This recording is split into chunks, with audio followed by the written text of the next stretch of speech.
Hi, it's Helen Lindop from helenlindop.com, and last week I made a video about Twitter hashtags and I had a question, so I'm going to answer that question. So thanks to Teresa for the question, and she wanted to know which hashtags to use. Are there any good hashtags, and are there any Twitter hashtags you should avoid? And I thought I'd go through my good ways of finding good hashtags. And the first one is you can just make up your own. So if you've got a particular product or campaign or a little phrase or tagline that goes with your business, there is nothing to stop you just making up your own hashtag. Now, one thing that's important is you need to really check to make sure nobody else is using that hashtag, because it would get confusing and it could get a bit embarrassing depending on what they're selling with their hashtag or what they're promoting with that hashtag.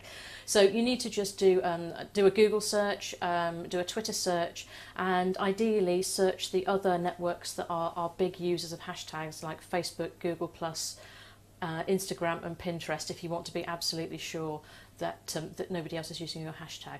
Now, that's not going to stop someone using it in future, but they're less likely to use it if they also do a search and check that you've got it first. Now, if you use your own hashtag and you just kind of put it in the occasional tweet here or there and it's just you using it, as a very small business, you're not really going to get a lot of traction from that unless you're very lucky.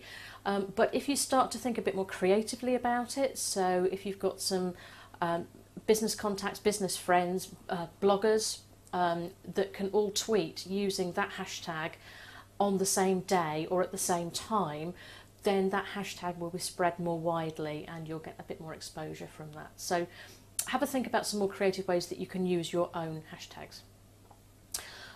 Perhaps more effective if you're just starting out as a smaller business is to use a hashtag that's already popular. So if you have a look at the sort of experts in your industry, the celebs in your industry, don't be spammy with them. Of course, you mustn't be spammy with anything on Twitter. So just use it to jump in on the conversation, to add something valuable to the conversation. Don't use it to sell directly because people don't respond very well to that. 3, you can look at what's trending on Twitter, and if you just go to Twitter, you'll see a list of hashtags there of what's trending, and those are the most popular hashtags in use at any particular time. And again, you just, as I said in the previous example, just join in that conversation really, just add something valuable to that conversation, and if people like what you're saying, they may follow you and you can pick up some new followers that way. And then 4, you can look for hashtags around a particular event, and that could be a Twitter chat, so a group of people get together to chat on a particular subject for usually an hour on Twitter. You can just join in on that chat. Conferences and events, they have their own hashtags, just use that whenever you're tweeting about that event. Those are live events. There are also events online like webinars that have their own hashtags, and that's good for joining in the conversation too. Most English counties that I know of, their small business communities have Twitter chats. For example, we have Bedfordshire Hour here in Bedfordshire. You can look out for those. So just following local businesses and just seeing what they are, which hashtags they're using in their tweets can be very useful too.